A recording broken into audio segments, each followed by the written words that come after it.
ஆனா என்னங்க இது புதுசா இருக்கு? மைக்காக மாறிய பை. திராவிட மாடல் துப்புக்கெட்ட கேவலமான மானங்கெட்ட ஸ்டாலின் அரசை பார்த்து கேட்கிறேன். செய்யக்கூடிய திமுகவினர் கைது செய்யப்பட வேண்டும். அந்த பெண் பாதிக்கப்பட்ட பெண்ணுக்கு உரிய நீதி கிடைக்க வேண்டும்.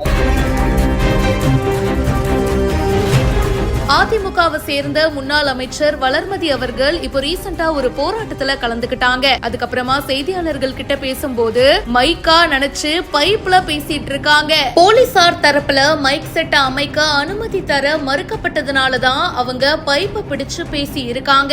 ராணிப்பேட்டை மாவட்டம் அரக்கோணம் அடுத்த பருத்திப்புத்தூர் கிராமத்தை சேர்ந்தவங்க பிரீத்தி. இவங்க தெய்வ செயல் அப்படின்றவங்கள கல்யாணம் பண்ணதா சொல்லப்படுது. இவரு பாலியல் ரீதியா துன்புறுத்தினதா சொல்லப்படுது. இவர் மேல போலீஸ் ஸ்டேஷன்ல கம்ப்ளைண்டும் கொடுத்திருக்காங்க. அதிமுக பொதுச் செயலாளர் எடப்பாடி பழனிசாமி அவர்கள் அரக்கோணத்துல பழைய பேருந்து நிலையத்துல ஆர்ப்பாட்டம் நடத்தப்படும் அப்படின்னு அறிக்கையும் வெளியிட்டிருந்தாரு. போலீசார் இதுக்கு அனுமதி கொடுக்கல. பட் இருந்தாலும் முன்னாள் அமைச்சர் வளர்மதி அவர்களுடைய தலைமையில ஆர்ப்பாட்டமானது நடந்துச்சு. இந்த ஆர்ப்பாட்டத்துல வளர்மதி அவர்கள் பேசும்போது தமிழகத்துல காவல்துறை திமுக மீது வரக்கூடிய புகார்களை மெத்தனமா செயல்படுத்துவதாகவும் ஜெயலலிதா அவர்கள் கொண்டு வந்த திட்டங்களை முழுமையா முடக்கியதால் தான் இப்போ தமிழகத்துல பெண்களுக்கு பாதுகாப்பு இல்லை அப்படின்னு வளர்மதி அவர்கள் பேட்டி கொடுத்திருக்காங்க.